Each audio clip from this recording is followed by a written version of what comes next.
Welcome है आपका आज की इस वीडियो में, जिसकी शुरुआत हम करेंगे ट्राइबल चीफ रोमन रेंज से। तो जैसा कि हम सबको पता है कि as universal champion Roman Reigns history बनाते ही चले जा रहे हैं, लेकिन भाई अब इस चीज़ की शुरुआत WWE चैंपियनशिप से भी हो गई है। तो भाई सिर्फ 13 दिन यहाँ पर बाकी रह गए हैं जब यहाँ पर रोमन रेंज जो CM पंक है उनकी रेन को तोड़ देंगे एज WWE चैंपियन। 434 डेज की CM पंक की रेन है, और अगर 12 दिन मजीद जो रोमन रेंज है भाई वो चैंपियन रहते हैं तो वो उनके इस रिकॉर्ड को तोड़ देंगे। तो भाई अब एज WWE चैंपियन भी उनके ये रिकॉर्ड बनना शुरू हो गए हैं, और देखते हैं कि बहरहाल भाई WWE चैंपियन के तौर पर भी कितने रिकॉर्ड यहाँ पर रोमन रेंज बनाते हैं before losing his championship. Next दोस्तों, ये वर्ल्ड हैवीवेट चैंपियनशिप की आप पिक्चर देखें जो कि सेथ रोलिंस ने लगाई है, और भाई यहाँ पर अब आप इसकी ब्यूटी चेक करें, क्लोज ब्यूटी यहाँ पर आप चेक कर सकते हैं भाई वर्ल्ड हैवीवेट चैंपियनशिप की। पहले मैंने तो भाई हमेशा दूर से ही देखी थी, मतलब कि पिक्चर भाई एक्चुअल पिक्चर जो है भाई वो यहाँ पर देखें, और भाई साइड प्लेट्स यहाँ पर सेथ रोलिंस की। और भाई मैं तो इस चैंपियनशिप का फैन हो गया हूँ, जब नहीं आई थी मुझे थोड़ी बहुत लगी थी कि भाई थोड़ा अजीब सा डिज़ाइन है, लेकिन भाई अब आप इसको देखें भाई इसकी ब्यूटी काफ़ी ज़्यादा है। भाई आपको इसकी ब्यूटी कैसी लगी, आप इसके बारे में मुझे कमेंट सेक्शन में बताएं। नेक्स्ट दोस्तों, नाइट ऑफ चैंपियंस के बारे में बात करते हैं। और भाई नाइट ऑफ चैंपियंस ने कौन कौन से रिकॉर्ड यहाँ पर बनाए, तो भाई आप रेसल ओप्स की ये जो है ट्वीट आप देख सकते हैं,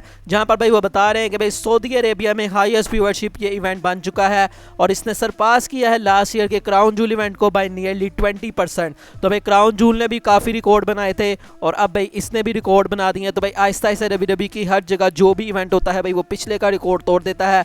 तो भाई काफ़ी मस्त काम यहाँ पर जो है वो चल रहा है WWE का। नेक्स्ट दोस्तों, अब हम कोडी रोड्स के बारे में बात करते हैं। तो भाई फैंस काफ़ी ज़्यादा ट्विटर पर इसके बारे में बात कर रहे थे कि शायद भाई ब्रॉक लेसनर अब नहीं है, क्योंकि कोडी रोड्स ने हमें बताया था कि भाई आज मंडे नाइट रॉ पर ब्रॉक लेसनर नहीं है। तो भाई शायद यहाँ से वो होप कर रहे हैं कि भाई जो कोडी रोड्स हैं उनको men's money in the bank ladder match में डाल दिया जाएगा, और शायद भाई वो उस चीज़ को जीत भी जाएंगे। उसके बाद समर स्लैम में उनका ब्रॉक लेसनर के साथ जो भी मैच होगा वहाँ पर भाई वो शो के मेन इवेंट में तो नहीं होगा, तो भाई वहाँ से उनकी स्टोरी लाइन खत्म हो जाएगी, और उसके बाद वो मेन इवेंट में जाके कैश इन कर देंगे अपना कॉन्ट्रैक्ट, मतलब जहाँ पर भी वो कैश इन करे वर्ल्ड हैवीवेट चैंपियनशिप के ऊपर करे या फिर यूनिवर्सल चैंपियनशिप के ऊपर करे। लेकिन भाई इसके बारे में बाद में जीरो न्यूज़ की तरफ से एक ट्वीट आती है जहाँ पर भाई वो बता रहे हैं कि भाई इस तरह का WWE का कोई भी प्लान नहीं है, और करंटली यहाँ पर जो कोडी रोड्स हैं भाई उनका कोई भी चांस नहीं है कि वो money in the bank ladder match को जीतें। अभी तो ये भी नहीं कंफर्मेशन कि भाई वो क्या money in the bank match में हिस्सा भी लेने वाले हैं नहीं या नहीं, लेकिन भाई यहाँ पर वो मैच तो नहीं जीतने वाले, ये इस चीज़ की कंफर्मेशन मिल गई है।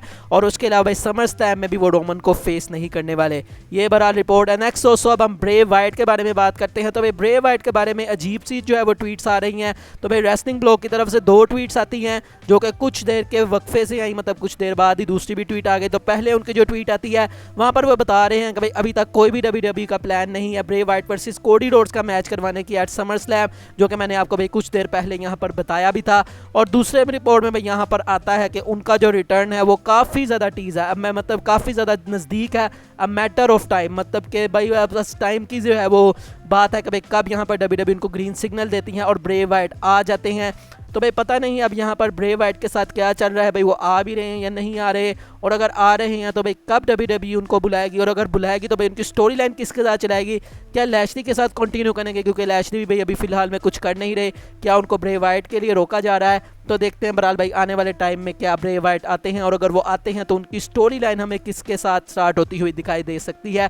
नेक्स्ट दोस्तों बात करते हैं, तो क्या ब्रॉक लेसनर चैलेंज करने वाले हैं सेथ रोलिंस को for the world heavyweight championship. तो भाई यहाँ पर जो हमारे डेव मेल्टजर हैं उन्होंने इसके बारे में क्या कहा, उन्होंने कहा कि मुझे नहीं पता कि भाई लेसनर और रोड्स का मैच कहाँ पर होने वाला है, हो सकता है कि वो मैच लंदन में हो जाए या फिर भाई डेट्रॉइट में हो जाए, लेकिन भाई उनका एक मैच तो होने वाला है, ये चीज़ तो भाई पक्की है।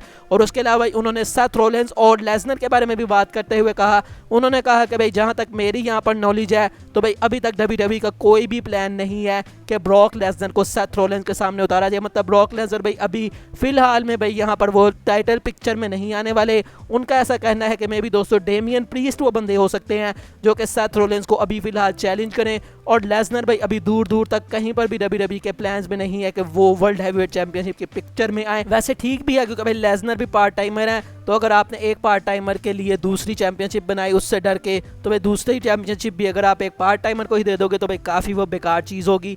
लेकिन ये प्लान है, लेकिन भाई हम सब देखेंगे ज़रूर भाई अगर लेसनर यहाँ पर जो है वो आके चैलेंज करते हैं तो मैच भाई काफ़ी मज़ेदार होगा। हम इनके पास में भी मैचेस देख चुके हैं, तो देखते हैं बराबर भाई लेसनर क्या करते हैं। नेक्स्ट दोस्तों अब हम एज के बारे में बात करते हैं। तो भाई एज के क्या प्लान्स हैं समर स्लैम में। तो भाई अकॉर्डिंग टू रिपोर्ट्स यहाँ पर बताया जा रहा है कि भाई कैरियन क्रॉस वर्सेस एज का मैच पिच किया गया है फॉर समर। अब ये चीज़ समर स्लैम में भी हो सकती है, लेकिन भाई अभी इस चीज़ों को कोई कंफर्मेशन नहीं की गई।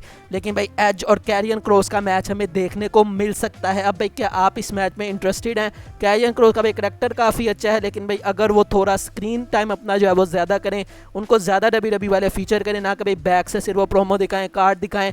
उसके अलावा भाई अगर उनको लेके आ जाएं, वो खुद कोई प्रोमोज वगैरह काटें, खुद कोई मैचेस वगैरह ले रहे हैं, तो आई थिंक भाई उससे ज़्यादा फायदा होगा कैरियन क्रॉस को, और भाई फिर फैंस भी शायद उनके अंदर इन्वेस्ट करना शुरू कर देंगे। नेक्स्ट दोस्तों अब हम समर स्लैम के बारे में बात करते हैं। तो भाई समर स्लैम इस साल हिस्ट्री बनाने वाला है। वैसे तो हर पेपर व्यू हिस्ट्री बना रहा है, लेकिन भाई यहाँ पर एक रिपोर्ट आई है जहाँ पर बताया जा रहा है कि भाई इस साल WWE समर स्लैम को रेसलमेनिया जितना इवेंट बनाने की कोशिशों में है। They want to go all out at SummerSlam, ये यहाँ पर रिपोर्ट है।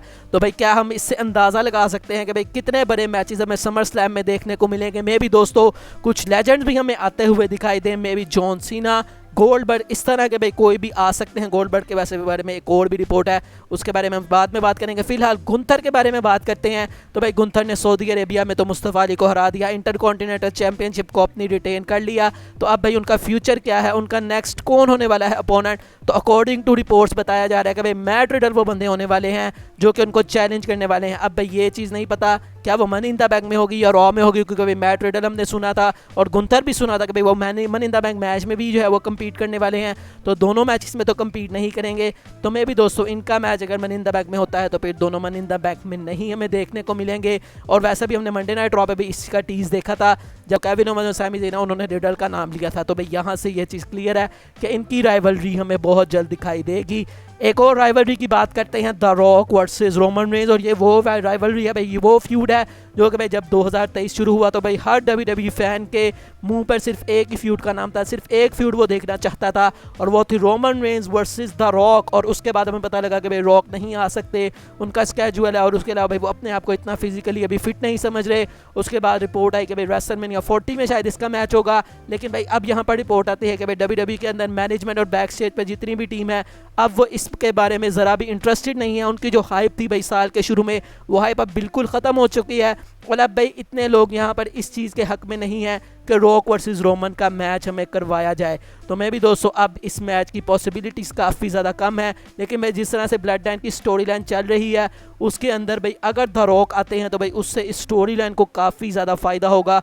और अगर व्हाट हैपन्स इफ़ रोमन में बीट्स द रॉक 2, भाई वो चीज़ देखने में काफ़ी मज़ा आएगा। नेक्स्ट दोस्तों ये पिक्चर देखें जो कि भाई रायबैक ने अपने रायबैक टीवी यूट्यूब पे लगाई है भाई शॉर्ट्स यहाँ पर। तो भाई यहाँ पर उन्होंने रायबैक है पीछे और आगे उन्होंने ऑल एलीट रेसलिंग लिखा है। तो भाई क्या इससे रायबैक ने टीज़ किया है कि वो ऑल एलीट रेसलिंग में जाने वाले हैं? पास में उन्होंने कमेंट्स भी किए थे इसके बारे में कि उनको ऑल एलीट रेसलिंग काफ़ी ज़्यादा पसंद है। तो देखते हैं बहरहाल भाई क्या रायबैक हमें AEW में देखने को मिलते हैं या नहीं। नेक्स्ट दोस्तों अब हम टोनी खान के बारे में बात करते हैं। तो भाई डबल और नथिंग की जो प्रेस कॉन्फ्रेंस हुई थी वहाँ पर टोनी खान से एक जर्नलिस्ट ने गोल्डबर्ग के बारे में पूछा, और भाई यहाँ पर जो टोनी खान थे उन्होंने रिप्लाई किया इस चीज़ का कि हाँ भाई गोल्डबर्ग से मेरी बात हुई है और भाई उसकी फैमिली के साथ मैं काफ़ी क्लोज रिलेशनशिप में हूँ, बिल के साथ मेरे काफ़ी अच्छे ताल्लुकात हैं, उनके साथ मेरी काफ़ी अच्छी फ्रेंडशिप है, और भाई मैं अगर वो मेरी कंपनी में आता है तो भाई मैं काफ़ी ज़्यादा खुश होऊंगा और मुझे भाई इस चीज़ में प्राउड फील होगा कि अगर गोल्डबर्ग मेरी मतलब के कंपनी में आता है। तो भाई गोल्डबर्ग भी यहाँ पर इंटरेस्टेड हैं कि भाई वो कहीं पर भी जाके अपना फाइनल मैच वो लड़ना चाहते हैं, और AEW भाई वो जगह हो सकती है जो कि भाई गोल्डबर्ग को उस तरह से बुक करे जिस तरह से गोल्डबर्ग अपनी बुकिंग करवाना चाहते हैं। तो क्या देखते हैं बहरहाल भाई क्या गोल्डबर्ग वाकई AEW में आते हैं? वैसे क्या आप लोग AEW में गोल्डबर्ग को देखना चाहोगे, WWE लेजेंड गोल्डबर्ग को AEW में देखना चाहोगे क्या नहीं? आप इसके बारे में मुझे कमेंट सेक्शन में बताएं। आज की फाइनल स्टोरी की तरफ बढ़ते हैं, और भाई रोमन रेंज के 1000 डे वाली सेलिब्रेशन बन सकती है एक नाइटमेयर। तो भाई रिपोर्ट इसके बारे में आई है कि भाई WWE रोमन रेंज के जो 1000 डे पे जो भी भाई सेगमेंट यहाँ WWE ने प्लान किया है उसको काफ़ी ज़्यादा बड़ा WWE यहाँ पर बनाने वाली है। और इसके बाद से भाई स्पेकुलेशन एक ही आ रही है, और वो दोस्तों स्पेकुलेशन ये है कि भाई ये वो दिन हो सकता है जहाँ पर जे उसो दोस्तों फाइनली यहाँ पर जो जो रोमन रेंज है उनके ऊपर टर्न कर जाएं। जो जिमी ऊसो ने बात कही थी नाइट ऑफ चैंपियंस में कि भाई मैं वो चीज़ कर रहा हूँ जो कि तुम्हें काफ़ी देर पहले कर देनी चाहिए थी, तो मैं भी दोस्तों जे ऊसो को टाइम चाहिए था, ये 4-5 दिनों में वो इसके बारे में सोचें कि हाँ भाई मेरे भाई ने बिल्कुल सही कहा था। और मैं भी दोस्तों स्मैकडाउन के ऊपर जिमी ऊसो के ऊपर रोमन रेंज अटैक करने लगे तो भाई वहाँ से जे ऊसो उनके ऊपर अटैक कर दें। तो अगर भाई ये चीज़ हो जाती है तो भाई 1000 डे वाला जो दिन है रोमन रेंज का वो भाई याद रखा जाएगा कि भाई वहाँ पर उनके दोनों कज़न्स उनके खिलाफ हो गए और भाई उनकी फैंटी लगा दी। तो भाई क्या आप ये देखना चाहेंगे स्मैकडाउन में? आप इसके बारे में मुझे बताएं। बाकी आज की वीडियो यही तक थी। वीडियो अच्छी लगी हो तो लाइक कीजिएगा और चैनल को सब्सक्राइब लाजमी कर दीजिएगा। मिलेंगे नेक्स्ट वीडियो में, तब तक के लिए अल्लाह हाफिज़।